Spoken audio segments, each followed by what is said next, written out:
नमस्कार दोस्तों, स्वागत है आपका हमारे YouTube चैनल द अर्थ में। दोस्तों आज बात करते हैं कक्षा 12 के 13वें चैप्टर भारत जनसंख्या वितरण घनत्व एवं वृद्धि के बारे में। दोस्तों भूगोल को 12वीं क्लास का जो पार्ट है भूगोल को दो भागों में बांटकर अध्ययन करते हैं, मानव भूगोल और भारत लोक और अर्थव्यवस्था। भारत लोक और अर्थव्यवस्था जिसमें अपन ने मानव भूगोल का पार्ट कंप्लीट कर लिया है। आज शुरुआत करने जा रहे हैं द्वितीय पार्ट की, भारत लोक और अर्थव्यवस्था की, जिसके अंदर अपन ले रहे हैं पहला चैप्टर भारत जनसंख्या वितरण घनत्व एवं वृद्धि के बारे में।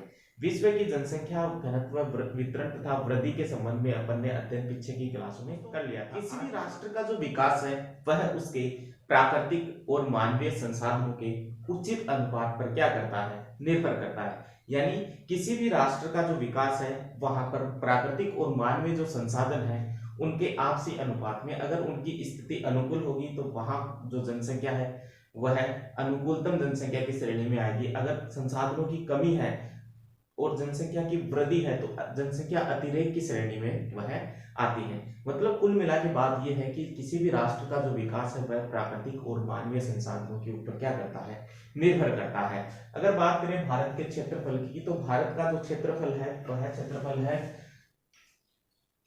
32,87,263 वर्ग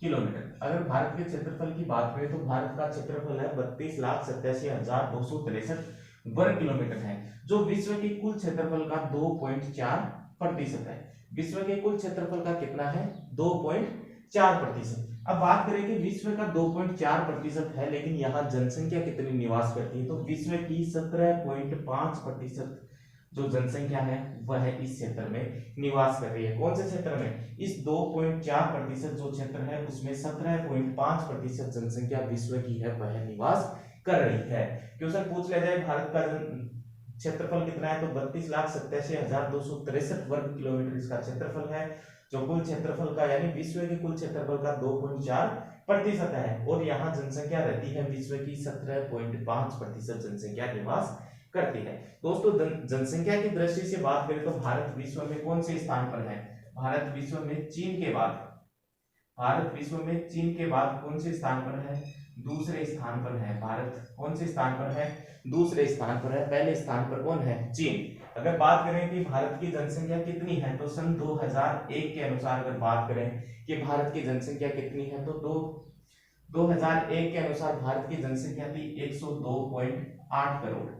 कितनी थी, 102.8 करोड़। अगर बात करें 2011 की जनगणना के अनुसार तो भारत की जनसंख्या है 121.01 करोड़। भारत की जनसंख्या कितनी है, 121.01 करोड़। तो अगर जनसंख्या की 2001 के अनुसार है 102.8 करोड़ और 2011 के अनुसार है 121.01 करोड़ भारत की जनसंख्या।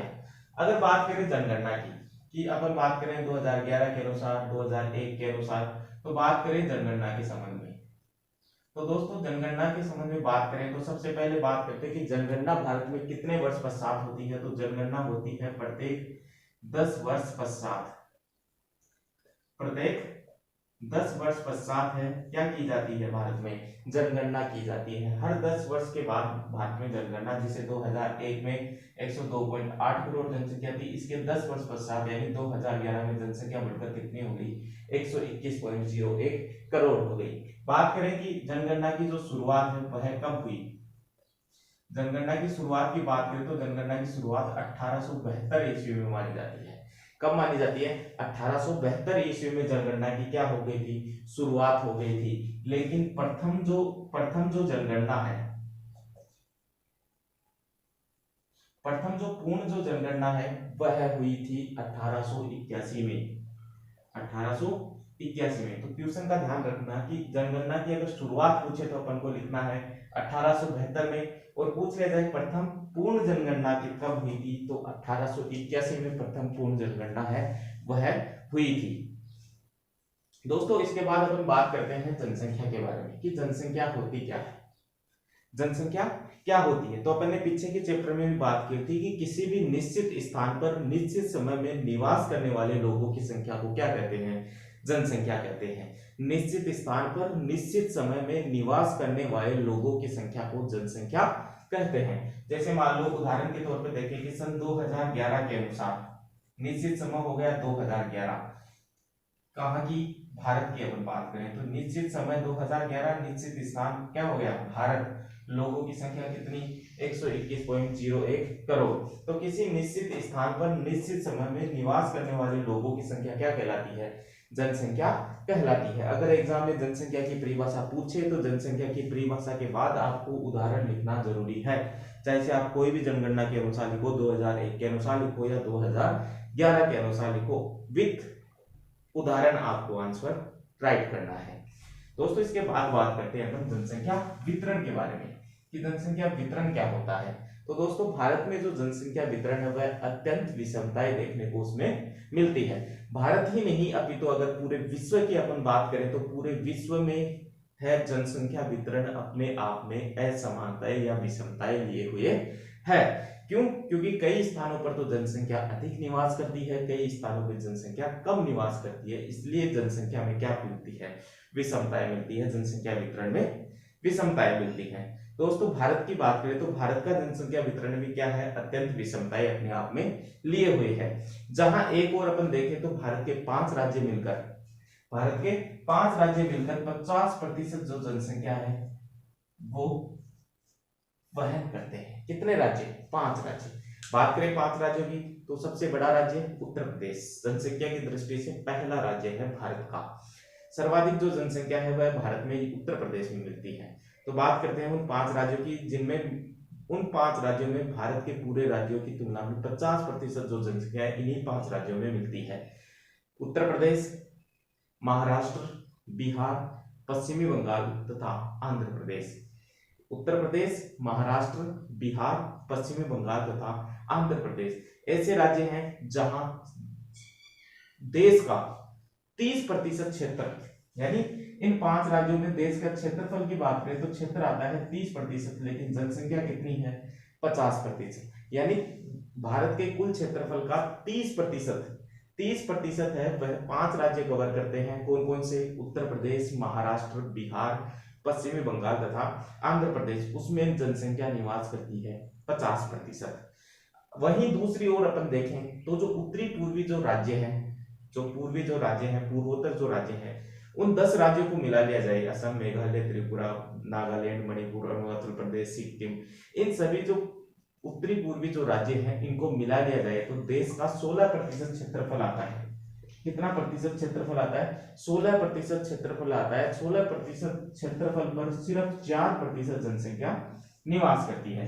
एक तरफ बात करें तो 30% जनसंख्या रहती है कितनी, 50% जनसंख्या निवास कर रही है। वहीं 16% जो पूर्वोत्तर राज्यों का जो क्षेत्र है वहां जनसंख्या निवास करती है 4%। तो विषमता है या नहीं, एक तो 30% क्षेत्र पर 50% जनसंख्या, वहीं 16% केवल और केवल 4% जनसंख्या निवास कर रही है।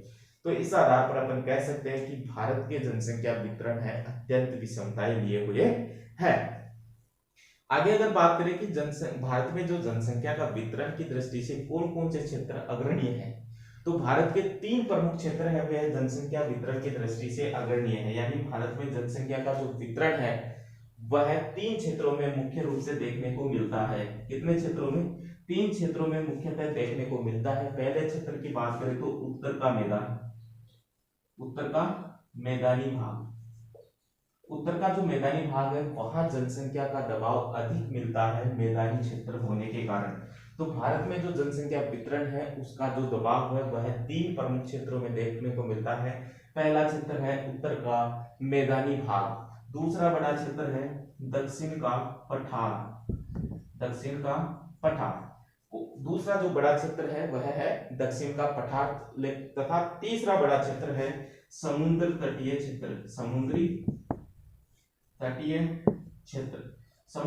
क्षेत्र है। ये 3 बड़े क्षेत्र हैं जहां जनसंख्या का जो दबाव है वह भारत में अधिक मिलता है। दोस्तों इसके बाद अपन बात करें कि जनसंख्या वितरण कहते किसे हैं, इसकी परिभाषा के ऊपर अपन बात करते हैं कि जनसंख्या वितरण किसे कहते हैं। तो किसी भी देश में क्षेत्र के अनुसार जितनी जनसंख्या पाई जाती है वह क्या कहलाता है, जनसंख्या वितरण कहलाता है। क्षेत्रानुसार जनसंख्या, यानी किसी भी क्षेत्र में, किसी भी देश में क्षेत्र के अनुसार जितनी जनसंख्या मिलती है वह क्या कहलाता है, उस देश का जनसंख्या वितरण कहलाता है। यानी किसी भी राष्ट्र में, किसी भी देश में क्षेत्र के अनुसार जो जनसंख्या मिलती है उसे ही क्या कहते हैं, जनसंख्या वितरण कहते हैं। दोस्तों, जनसंख्या वितरण में मिलने वाली जो प्रादेशिक असमानता है वे अनेक कारक उसके लिए क्या होते हैं, जिम्मेदार हैं। किसमें, जनसंख्या वितरण में जो मिलने वाली प्रादेशिक असमानता, यानी प्रदेशों के अनुसार जो असमानता मिलती है उसके कई कारण है, वे जिम्मेदार होते हैं। जैसे भौगोलिक कारक, कौन से कारक, भौगोलिक कारक, सामाजिक कारक, आर्थिक कारक तथा ऐतिहासिक कारक। ये किसी भी स्थान पर प्रादेशिक जो असमानता है उसके लिए जो जिम्मेदार जो कारक है वे है भौगोलिक, सामाजिक, आर्थिक और ऐतिहासिक कारक। इसके बाद अगर अपन बात करें कि जनसंख्या वितरण को कौन कौन से कारक करते हैं, जनसंख्या वितरण को प्रभावित करने वाले कारकों के बारे में। तो दोस्तों, जनसंख्या वितरण को प्रभावित करने वाले कारकों में सबसे पहला कारक है जलवायु। जलवायु है वह जनसंख्या वितरण को क्या करता है, प्रभावित करता है। यानी जिन क्षेत्रों की जलवायु मानव के निवास योग्य होगी वहां जनसंख्या का जो दबाव है वह क्या मिलेगा, ज्यादा मिलेगा। यानी अत्यंत जो उष्ण और ठंडे जो क्षेत्र हैं वहां जनसंख्या का दबाव कम मिलता है, लेकिन जहां जलवायु सम जलवायु रहती है उन क्षेत्रों में जनसंख्या का दबाव है अधिक मिलता है। तो इस प्रकार जलवायु भी जनसंख्या की घनत्व तथा वितरण दोनों को क्या करती है, प्रभावित करती है। दूसरा जो प्रमुख कारक है वह है धरातल। धरातल, दोस्तों धरातल की जो प्रकृति वह भी जनसंख्या वितरण को क्या करती है, प्रभावित करती है। विदाल डी लाप्लास ने कहा था, अपन ने विश्व के संदर्भ में पढ़ा था कि विदाल डी लाप्लास ने कहा था कि किसी भी क्षेत्र में सबसे ज्यादा जो जनसंख्या है वह मैदानी क्षेत्रों में निवास करती है, उसके बाद देखें तो पठारी क्षेत्रों में, फिर मैदानी क्षेत्रों के बाद पठारी क्षेत्र, फिर मरुस्थलीय क्षेत्र, और सबसे कम जो जनसंख्या है वह रहती है पहाड़ी क्षेत्रों में निवास करती है। तो धरातल की जो प्रकृति है उसके अनुसार भी अपन देखते हैं तो जनसंख्या का जो वितरण है वह असमानताएं लिए हुए है। धरातल, समतल धरातल पर जनसंख्या का दबाव अधिक मिलेगा, लेकिन ऊंचाई वाले क्षेत्रों में जनसंख्या कम निवास करती है। अगर बात करें तीसरा प्रमुख जो कारक है वह है जल की उपलब्धता। क्या है, जल की उपलब्धता। दोस्तों, जिन क्षेत्रों में जल है, पर्याप्त मात्रा में पेयजल की उपलब्धता मिलती है, उन क्षेत्रों में जनसंख्या का दबाव अधिक मिलता है। जिन क्षेत्रों में जल की उपलब्धता नहीं होती वहां जनसंख्या कम निवास करती है, क्योंकि मानव जल है वह मानव की सबसे महत्वपूर्ण जो आवश्यकता है उसमें इसको क्या किया जाता है, शामिल किया जाता है। अगला महत्वपूर्ण कारक है खनिजों की उपलब्धता। खनिजों की उपलब्धता,